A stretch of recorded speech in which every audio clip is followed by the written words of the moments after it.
তখনই বলেছিলাম এভাবে পিছু করো না বন্ধু, চলো ফিরে যাই। হ্যাঁ, ডাকাত দলের পিছু করতে গিয়েই এত গভীর জঙ্গলে চলে এলাম। আর জঙ্গল মানেই ঝুপ করে অন্ধকার।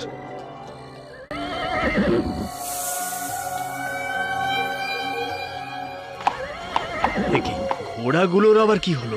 বাপরে, কি ভয়ঙ্কর! কিন্তু ওই আলো কিসের? ওটা 7 রাজার ধন, ফণির মণি।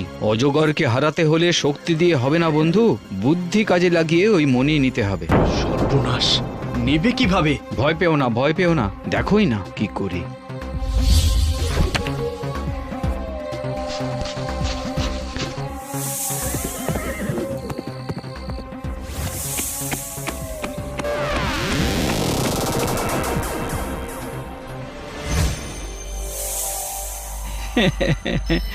আর নড়তে পারবে না, কারণ